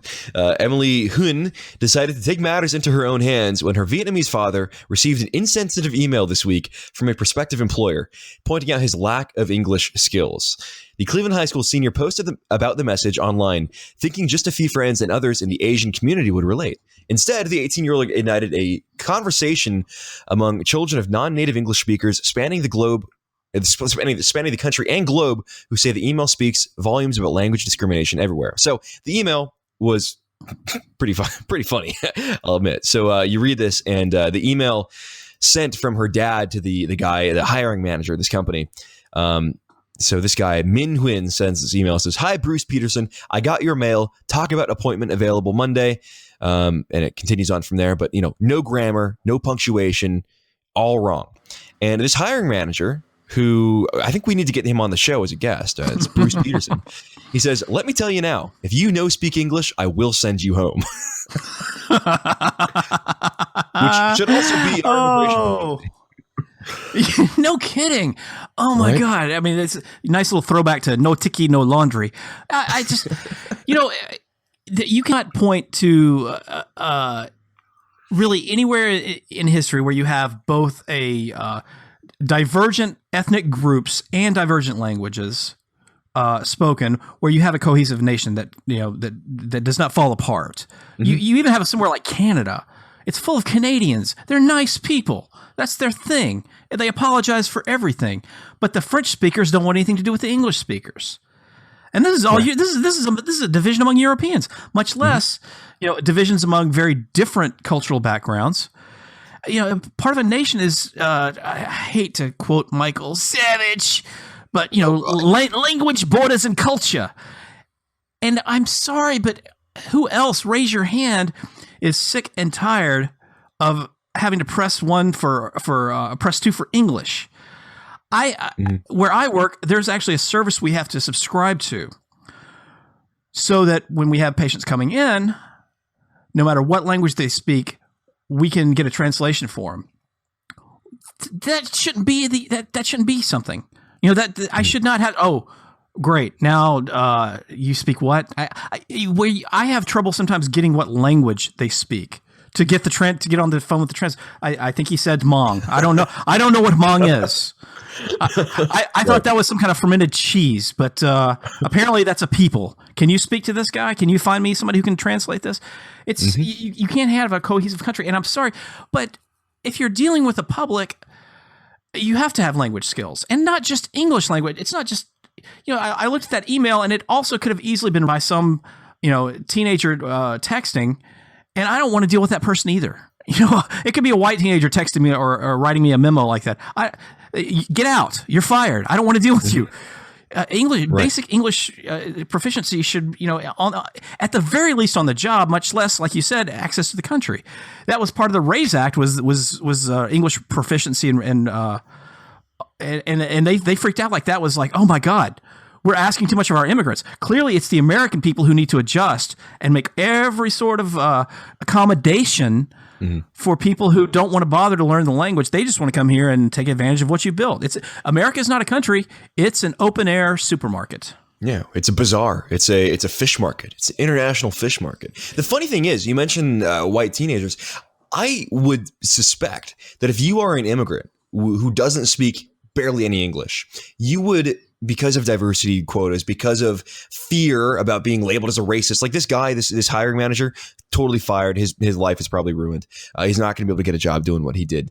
Again, you would be able to get a job as a barely proficient English speaker, someone who, or not even a proficient English speaker, someone who doesn't even speak that much English, over an American teenager who is just, a little bit slow, like a 90, 95 IQ, American teenager. You'd probably be able to get the job as the immigrant who doesn't speak the language over the less eloquent American teenager, because these companies don't want to seem racist, right? They don't want to seem like they're bigoted. They need a certain number of immigrants on the workforce, unless they want to get harassed for being bigoted and hateful. So the very fact that this guy was going to work, and this was a service industry position, so he's going to be dealing with the public, right? The very fact he thinks he's entitled to a position in the service industry as a non-English speaker. Sorry, man, you can't do it, right? You can't work with the American public if you can't even speak our most common language. Yeah, and it's the thing you said about the teenager whose job he took. This was a job. He was an overnight truck driver for apparently some kind of grocery store or something like that. Well, that's a job that somebody going to college trying to pay their way through would really enjoy. Oh no, it's the mother who was for the grocery store. He was an overnight truck driver. Well, again, if you're, that's a good job. If you're, you have low skills, but you're trying to work your way through school or trade school or whatever, that's a way to make some extra cash in the off hours. How many 18 to 45-year-old young white American males are sitting at home collecting benefits checks, collecting unemployment because they can't find a job, in the blue collar, especially in this region out here, because this happened, near where I live out here. I can tell you for a fact, a lot of the people I went to high school with are coming out of even college. Kids who went to college are coming out with degrees, can't find work. So being a truck driver isn't the most glamorous job in the world, but it's an important job. It's a good job. It should be a decently well-paying job. I think it is in many places. It's union and you get benefits and you get protections, workplace protections. So look, it's by no means a bad job. But this guy came over and took that job, of course, from an American. And then the wife took a job working in a grocery store, again, from an American. And now they have the gall to complain and whine about us, simply requesting, hey, can you speak our language, please? At least when you're at work. Yeah. And we know these people don't speak the language at home. My God, the millions of dollars we spend in this region alone, the greater Seattle region, and I don't even want to think about Southern California. I don't even want to think about Nevada. The amount of money we spend on English as a second language programs to teach these native Hindi speakers how to say more than "thank you, come again" in our language. My God, it is in. I would be willing to estimate it's in the billions in the past decade alone. The day I found out that they have voting forms in 72 different languages was the day I stopped being a libertarian and being for open borders. Yeah, it's like, wait, you're allowed to vote and you don't even know what the fuck we're talking about or voting on. Pardon my language. This is something that really, this whole thing really gets my goat because, it's a never ending cycle. They say, well, these are jobs that Americans, white Americans, working class Americans don't want to do. So we need to import people from all these countries to do the jobs. Okay, so you bring them in and they work for lower wages because, a crappy wage to them, what we would consider a crappy wage is a huge improvement in their life. Well, so you just price it down. So now even more working class and founding stock Americans don't want to do that job because it's paying crap. So now you have to import even more to come in and do the job. And it's a never-ending cycle. So they say, oh, well, but if we start deporting all these illegals, if we start, enforcing E-Verify, well, what's going to happen then? There won't be enough jobs. Well, guess what happens when there's not enough people, or when employers can't find enough people to fill jobs? Wages go up. Wow, right. What a shock! I thought you understood supply and demand, you little libertarian. I thought you got that little concept. And if it's really tedious menial job, well, what are you doing by when you bring in fruit pickers and people at these really poverty starvation wages to do these crappy jobs? Well, it's still cheaper than automation, so you're just delaying automation, and it's like the whole cycle of slavery. In the long run, it hurts the economy. So, Mr. Green Eye Shade, why aren't you listening to your own rules? I wonder why. I wonder what agendas at play there. Yeah. I mean, the automation angle is so true, and we're seeing now Amazon is rolling out these employee-free grocery stores, right? Where there's going to be no sales associates. You go in and you pick what you want, and checkout is automatic, and it deducts it from your Amazon account. Great, it's gonna work great. I mean, it'll work great in areas with certain favorable demographics. Let's just say you're not going to see these in Chicago anytime soon, but no. These jobs that used to require manual labor are being automated. The self-checkout at the grocery store. There are now more. I remember when those first got introduced, like 8 years ago or so. Seeing the first ever self-checkout, it was like, wow, this is radical. This is crazy. But now there are more. You go to the local Walmart, and there are more self-checkout lines than there are actual associates. I'll go to. I usually have a habit of going to Walmart at like 10 or 11 at night after I get out from the gym, and I go buy meat or steaks or whatever. And I'll look, and there's 2 sales associates running lines, and there are 10 self-checkout things open. Those are 10 employees that no longer have to be hired by Walmart because they can be done by robots. So these low-scale jobs that people say, that Bill Kristol or these other people will say, oh, we need people to come in to do these, to fill these positions in the workforce. No, we don't. We need robots to fill these. We need robots to fill these jobs. The argument that Bill Kristol is making, and that other neocons, neoliberals, whatever, are making for more mass migration into the U.S. to fill low-wage jobs, that same argument was being used, flashback to 1800s, early 1800s, not to sound like DR3 Dems are the real racists or anything, but the same argument was being made to justify slavery. Say, oh, well, we can't get rid of slavery because nothing's gonna fill its place. Well, of course, Eli Whitney invents the cotton gin, and the people who are saying, oh, we can never replace the slaves look pretty stupid. We can only imagine how different America would have been if we'd never had slavery and never committed the great crimes that we did as a country towards the slaves and never brought them here. How different America would have been. Sorry, but I just kind of zoned out there for a second in a moment of bliss. But go ahead. Yeah. Look, we don't need more people that are coming from these countries with no skills. And not to say being a truck driver is a no skill job, but it's not a trained position. You can pick that up pretty quick. If you have a 90 plus IQ, you can pick up being a truck driver. Okay, like it's not to disparage people who do it, not to disparage blue collar workers, but it's not being a doctor. You're not a rocket scientist. So we don't need more people coming over to fill these low wage, low skill jobs. when we are going to have more than enough people in our own country who are going to need those jobs going forward. Oh yeah, and this is going to grow exponentially. It's not just going to be fruit picking machines and driverless cars and driverless trucks. The robots will be designing better robots. This is going to be an exponential growth, and so what we consider jobs that we might imagine now could be replaceable with robotics. It's going to be growing into areas like marketing. It's going to be growing into areas like even news reporting. It's going to be this is not something that's going to stop at a certain point. Mm-hmm. And these are the safe jobs. You mentioned medicine. Guess what? Yeah, that's going to be changing. There's going to be diagnostic machines. It's going to look like something Empire Strikes Back. You're going to be in the Bacta tank, and the droid's going to be attaching your hand after your lightsaber accident. That's going to happen. Eventually, some common. It's going to be easier to and safer and more sterile to stitch somebody up in certain in certain cases with a machine than with an actual doctor or a nurse. So that's a thing.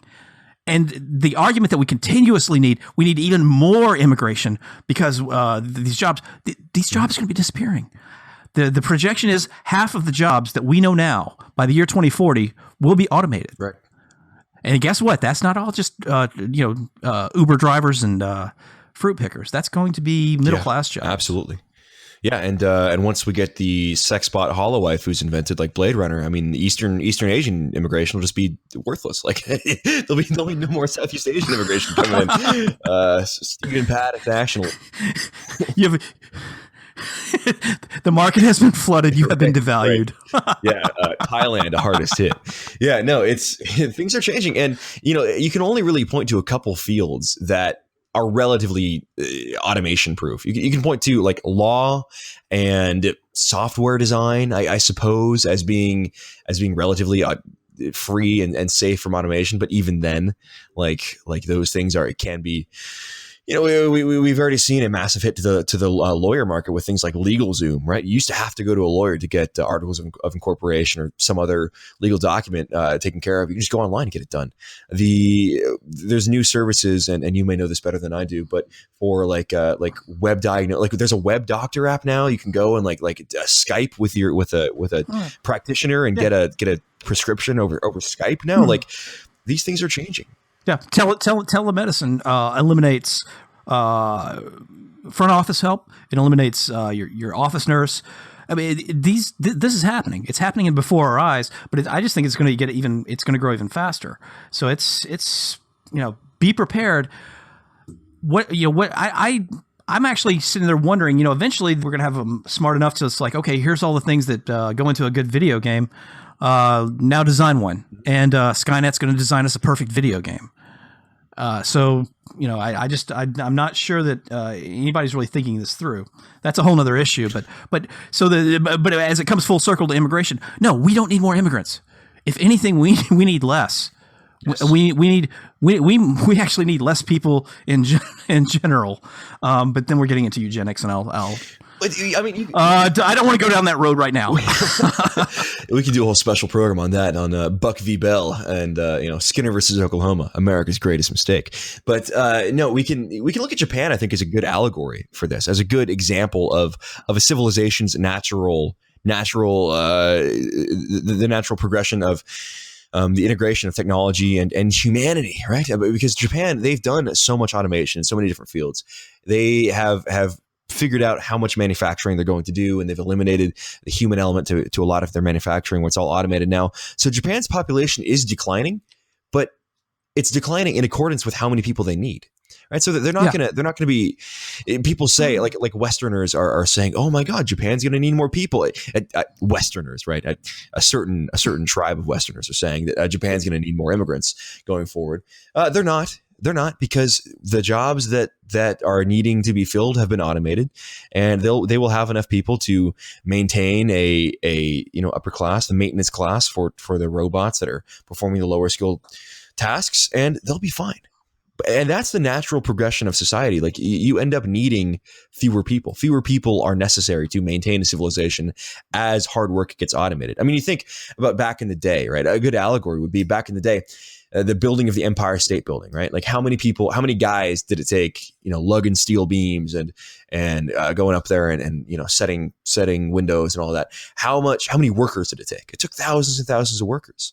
But today, with robotics and automatic mechanical scaffolding and like all these other inventions in construction technology, you don't need as many people, right? A job that used to take 1,000 people to complete could be done by 30 in many cases, and that's just an example. Or the pyramids, right? The Egyptians, or I guess the Kangs, used millions of white devil slaves, right? If we believe the Black Israelites, to build the pyramid spaceships, dude.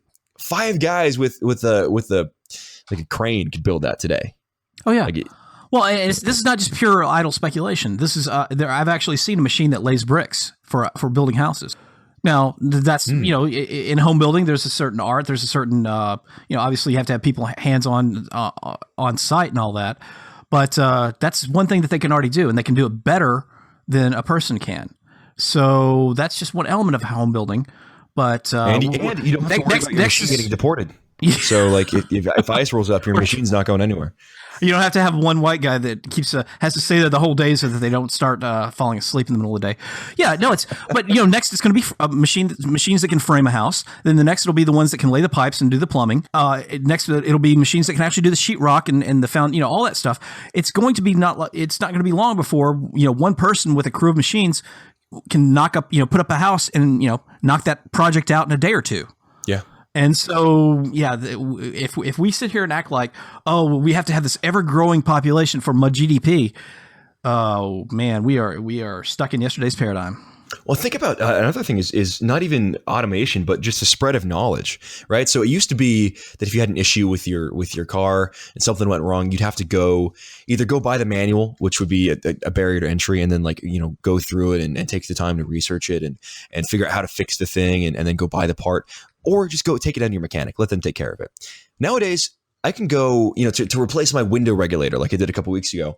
All I did was go on YouTube, look up a video how to replace the window regulator for this vehicle, and then go buy the part from eBay. And I did it myself. So, there's an hour of a mechanic's work that's being taken away, right? So people can do more things themselves, although people are lazier now, so they're not doing things themselves. So this may cancel out, but tasks like home improvement, tasks like auto maintenance, these things can all be researched, and the know-how is out there for free on the internet. So, fewer people are going to be paid to do these things. So absolutely. Yeah. And we could think of examples all night, but to circle back, dude, we don't need more people. We do need more founding stock Americans to continue our values. Absolutely. And to, continue on the tradition and lineage of our nation. But more people coming over to drive trucks or work in grocery stores. Yeah, 50 years ago, maybe, but sorry, pal, we're full. Mm-hmm. I'll go drive your truck for you. I could pick up some night work. I don't mind. Anyways, so let's touch on the midterm elections here, and go through this because we have a lot of good news, and we'll try to get through it pretty quickly here. So Paul Nealon banned from Twitter. But good news, because his Semitic liaison put out a statement about his Twitter ban. Are you talking about Josh Smith? Ebola American? I don't know. No. What's his name? It's Matt Semite on Twitter. Oh, yeah. Is now the Paul Nealon campaign official Semitic liaison. Okay. Yeah. So, no, I don't know. I don't know Ebola American. I think we used to follow each other on Twitter before I was unceremoniously. He's an attorney. He actually goes by Ebola American, but his real name's Josh Smith. I'm not doxing him. He's a real thing. He goes by his name, and he's safe because he has his own law practice. But he's also he is actually working with Paul Nealon. Oh, interesting. And he's like partnering with him on the legislation and or lawsuit that Nealon wants to bring as a class action thing against Twitter.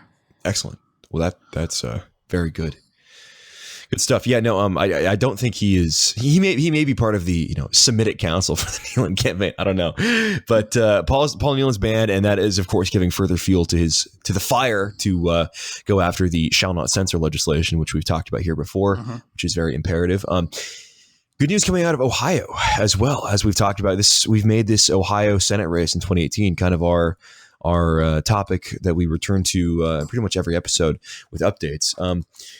Sherrod Brown, the white, deceivingly white senator from Ohio, who you would think would be a black guy, is looking to defend his seat from Jim Renacci, who is a U.S. congressman who's running for the seat, guy who is self-styled after Trump, who's modeled after Trump, in line with the Trump policy platform on pretty much everything, including immigration. He's somebody who has said repeatedly he does not believe that illegal aliens should receive any amnesty. So we, of course, support him on that.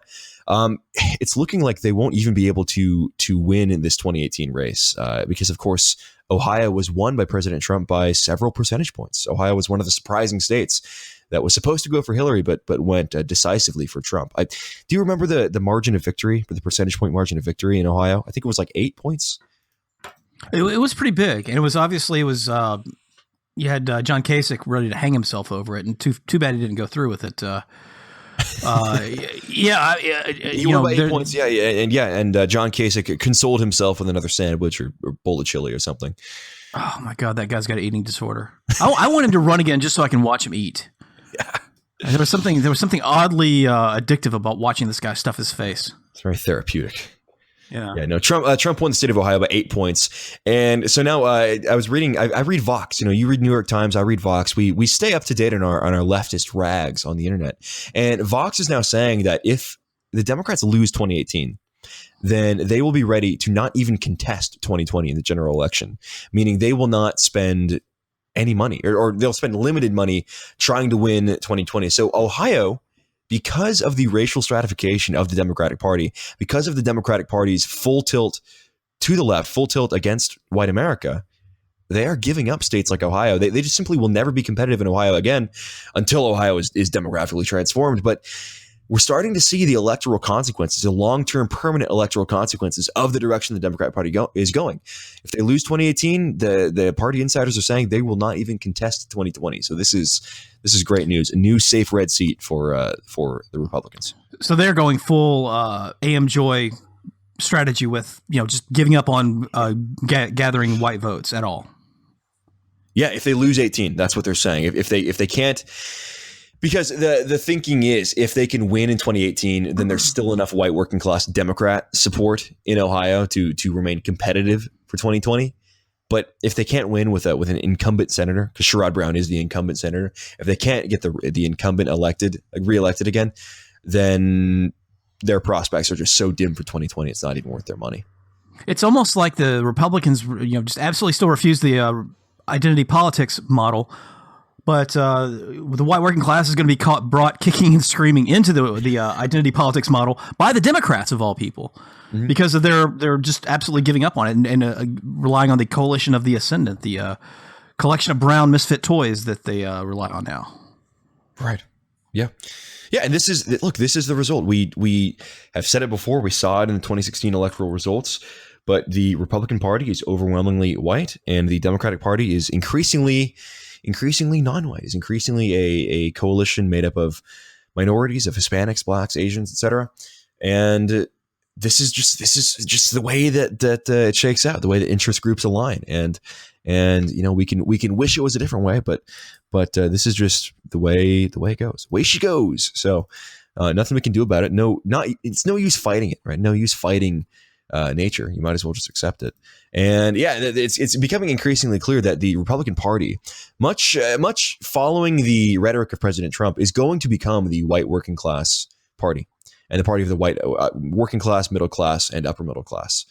And because their interests are now aligning in ways they have not previously. So that's the way forward for the Republicans, and I think 2018 in Ohio will be a definite indicator of that. We're expecting, I would expect Jim Renacci to win there. Of course, you can never tell what's going to happen in midterms. Midterms are very, very unpredictable, but it's looking good for him there in a state that Trump won by 8 points. Danny Tarkanian running for Senate down in Nevada in the primary against Dean Heller, says that the GOP path to victory is full MAGA, not chasing moderates and soft Democrats.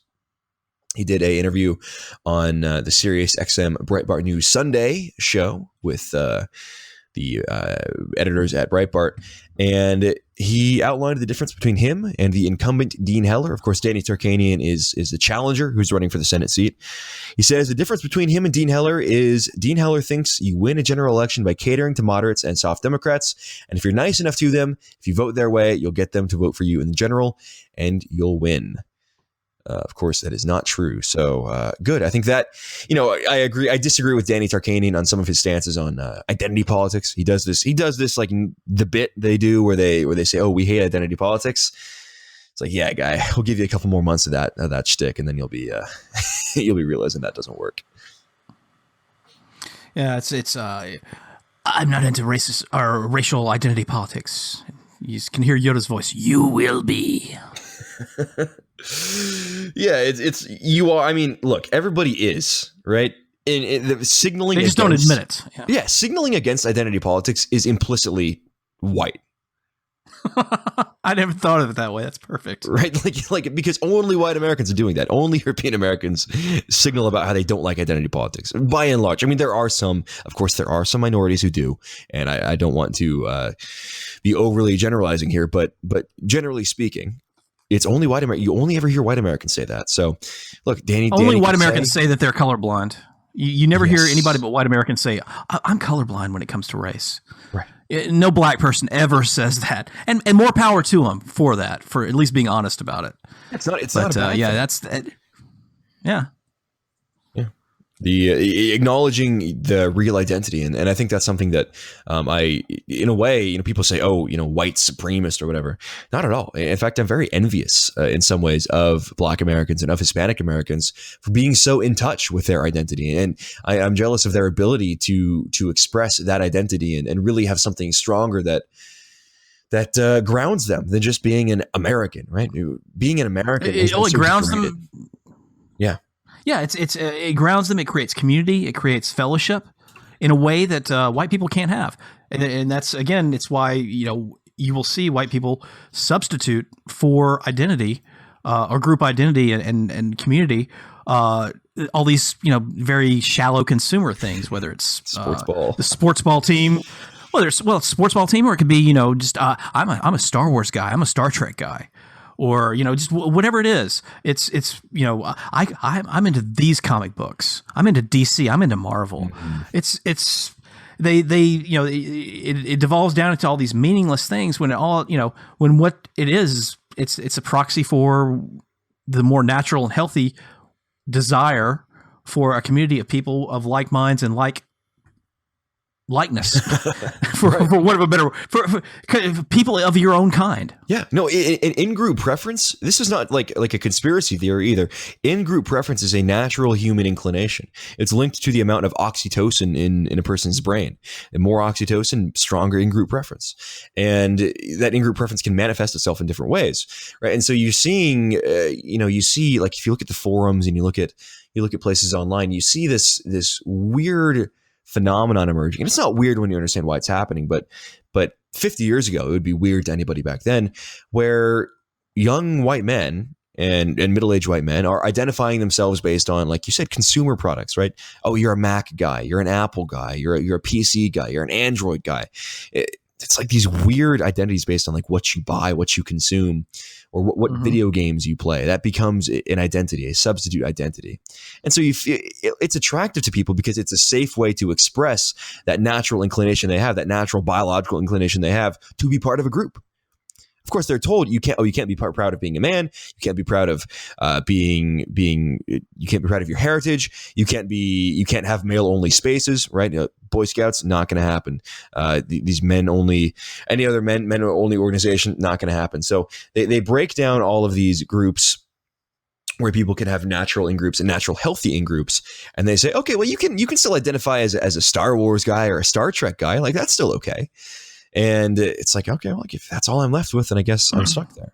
And that's not to that's not to disparage like being a fan of science fiction or anything. Like, trust me, like I think I've got the Lego Millennium Falcon hanging out here somewhere in my room here, and I was big into all the Star Wars films, but those substitutes are all harmless, and they can be fun. But meanwhile, in the game of life, other groups are expressing their in-group preference. They're pursuing their group interests, and the one team that doesn't show up loses. Mm-hmm. While you're playing with your Nintendo Switch, La Raza is figuring out how to reconquista Southern California. So, ooh, perfect. Take that for what it is, and decide whether or not it's worth getting off your ass and getting out there and maybe making a difference. Maybe finding something a little bit more real. Maybe finding a pool party or book club of more like-minded individuals. Yep.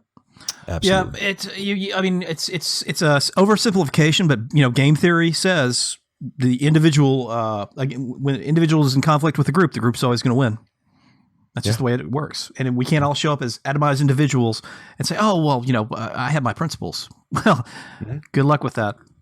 Yeah, you're going to be like Luke Skywalker at the end of the latest god-awful Star Wars film, walking out there and I'm an individual. It's like I'm an individualist. I'm a liberalist. Walking out there and the Empire or First Order or whatever is like, okay, cool. And then they fire a barrage of laser weapons on you and just blow you to bits. Sorry if I just spoiled Star Wars for you. But, you believe me, it was not you that spoiled Star Wars for me. it was someone else. It was international people who are really good at finance and and marketing, and don't have roots anywhere. That's who ruined Star Wars for me. But I think we've reached our maximum limit on Star Wars references. Squeezing every last shekel out of the Star Wars franchise. Yeah. What about what other races do we need to be looking at? So we got Joe Arpaio in Arizona, which he is apparently not getting out of the race. Now, Joe Arpaio is based. I mean, he literally built prison camps for illegal aliens, which is like fucking awesome. But he is likely to split the vote, unfortunately, between him and Kelly Ward, and that will allow Martha McSally to win. So we'll keep an eye on that race as soon as the polling continues to come out of there. If Arpaio was to win the nomination, I have a feeling this would be a lot like Roy Moore in Alabama. He's someone who's very popular with more, I guess, working class and lower class voters. But he is kryptonite to the upper middle class white vote, and he would be a very galvanizing opponent for the Latino community. So we'll pay attention to that. Who is the third person in the primary? Kelly Ward. No. Besides Kelly, did you say there was a third person in the primary, or is it just Arpaio versus Kelly Ward? It's Arpaio, Kelly Ward, and then Martha McSally, who is a current U.S. rep from Arizona. Oh, okay. And she is more in line with the McConnell wing of the party. That's what I was thinking. She's the like Air Force veteran. She's going to basically toe the McConnell line and pull the neocon line as well. Right. In Indiana, we have another example of a state won by President Trump with big margins with a Democrat senator.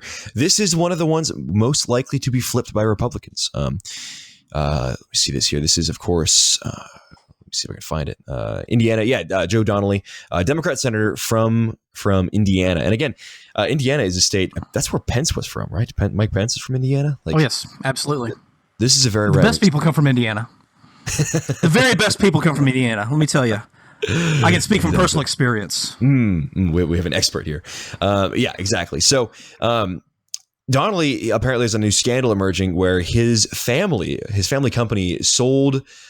He sold stocks in his family company after that company outsourced a lot of jobs to Mexico, and to save some money, save some shekels there, they sold out the workers of his home state, and decided to instead make profit in Mexico. So, in today's political climate, combined with the fact that this is a very positive pro-Trump state, not looking good for him there in the great state of Indiana. Outstanding. Patrick Meehan is another guy. This is Representative Patrick Meehan from Pennsylvania. He is not going to be running for re-election. He's in the House of Reps. He's not in the Senate. So he's a little bit of less importance, but important to note anyways. Patrick Meehan, just a few months ago, said, quote, "These young people are here through no fault of their own. They did not make a choice to violate our laws. We shouldn't punish kids for their parents' choices. Congress can and should resolve this in a fair, just, and bipartisan way." Now, he also said some other things to female staffers. including "Please respond" and basically like the open Bob meme to this girl who's 20 years younger than him. Very creepy guy. White, 62, married, father of 3. He grew very hostile towards his female staffer when she did not reciprocate his love for her. So he's gone. And the 2 candidates running to replace him, it's likely to be held by a Republican. So good news there. Also from Pennsylvania, moving quickly here, Rick Saccone versus Connor Lamb. This is a district that Trump won by about 20 points. In the general election. This is, of course, the one being filled by, it's filling the spot for, I believe his name is Tim Murphy, the guy who had a mistress, who was a very pro-life congressman, had a mistress, had the mistress get an abortion, and that all came to light, and now he had to step down. So this is one to watch, District 18 in Pennsylvania. Connor Lamb is a guy, he's look, the Democratic Party as a whole, they do seem to be abandoning the white working class, but there are these like isolated incidents of candidates running in overwhelmingly the white districts that are still making overtures towards the white working class. Connor Lamb is one of these guys. Randy Bryce in Wisconsin District 1 is another one. So we'll have to pay attention to these guys and see if they can succeed, see if they can break from the party and succeed despite of the party identifier. So we'll definitely pay attention to that. Yeah, the guys like him are just a dying breed in the Democrat Party. Joe Manchin, Jim Webb. It's really a shame because they actually, you get the idea that they really do have the blue collar working class white voters at their interest at heart. I'll be honest, I would have voted for Jim Webb over pretty much any Republican candidate in the general election. Wow, that's a bold statement, my friend. That's a bold statement. I don't know if it is. I don't know if it's that hot of a take because he was anti-intervention. He wanted to end the foreign wars. He was fighting for the working class. He was protectionist on trade. Like he's an immigration restrictionist. He ticks almost all of our boxes. Okay, I'm listening. I'm open. I'm hearing you. More so than Trump, though. You think? No. Over almost any Republican. Definitely, I would vote for Trump. But over Jeb Bush or Marco Rubio. God, yeah. Jim Webb, 10 out of 10. I'd vote for a dead cat over Jeb Bush. Jesus Christ. I would kill a cat rather than vote for Jeb Bush. I mean, come on. I would do. Yeah. Yeah. Let's just leave it there. We don't want to go down the route of all the things we would rather do than vote for Jeb Bush. That could be a fun game show. Let's just say if Jeb offered a free guac bowl and offered some perks, maybe I could be convinced. Oof. Maybe I could be convinced. So let's round out the hour with one interesting story, one fun story. Just another example of beautiful, vibrant diversity. I believe this is from California. This is from San Jose. So a meat delivery, this is from Breitbart, a meat delivery to a local supermarket disgusted San Jose shoppers and raised questions of sanitation after the vendor was caught on camera using a Costco shopping cart to wheel unpackaged raw meat into the store, a report says. A shopper was appalled after seeing a delivery man using a customer shopping cart to transport slabs of raw meat into a San Jose, California 99 Ranch Market store. The shopper, Loretta Cito, snapped some photos of the incident and posted her disgust on Facebook, according to the Bay Area's NBC affiliate. So, hey, next time you're in the area, man, definitely go check out the San Jose Costco because all kinds of unique flavors. This is diversity, man. This is bringing the world to America's shores. A couple of weeks ago we had Colorado that stopped outlawing public defecation. And now we have this. This is awesome. Yeah, beautiful. Yeah, I don't think I've been to a shopping facility and found a cart that didn't have some kind of like trash or like indistinguishable fluid on it. So very encouraging that our immigrant workforce. Look, we need these immigrant workers. We need these immigrant workers to come here. Otherwise, how would we catch mystery diseases from our meat? I'm a country boy, so I'm not one of these people that thinks that meat comes in plastic wrap packages. If I saw, it's the fact that it was in the shopping cart. That's where I'm going to put my cookies. I don't want some rotting meat that you've been pushing around for half an hour in the hot sun, where my Oreos go, buddy. Come on. Yeah, I hadn't even thought of the cross contamination angle too. It's like, oh, all of that E. coli, thanks. That's on everything now. That is on everything. Yeah. Look. Hey, man. If we don't have the immigrants, who's going to do these jobs? Who's going to give us E. coli? That's definitely a job Americans aren't willing to do right there. Absolutely. E. coli infestation. That's right. All right. Well, I think we're hitting the end of the hour here. So, hey, for everybody who didn't listen to Third Rail yesterday, what can they find on the program and listen to check out? Listen to Third Rail on TRS Radio. It's on therightstuff.biz. We had a great discussion about the coming Civil War. Should Democrats not get what they want? We have one of our co-hosts is deep undercover in the Twitterverse as a shit lib, and he is learning the level of gaslighting coming from the Democratic Party towards their base, telling them that they will get Trump impeached. He will be removed, or the blue wave of 2018 will wash away the Republicans and effectively geld and neuter Trump's agenda and then get him impeached. When that doesn't happen, you don't understand he has been shocked. And this is a guy who's been, he's pretty worldly. He's been around the block. He is shocked at the level of vitriol and hatred and frustration among the hoi polloi of the left. And so it's going to be interesting to see if the left might start siege posting before we do. Yes, the left may be taking our ironic advice to read Siege. They may be maybe falling for the prank there. Wow. Yeah, that sounds like a great show. I'll definitely listen to that on my drive back to the beautiful inland Northwest 8 layer. So, hey, thanks again for being here, man. Do appreciate it. And again, like previously mentioned, definitely check out Third Rail and TRS Radio. We'll be back again with this program next week on Nationalist Review. We thank you all for listening. Support us on patreon.com/AmericaFirstMedia and firstmedia.com if you like the program. We do appreciate it. And we'll see you guys all again next week. Talk to you later.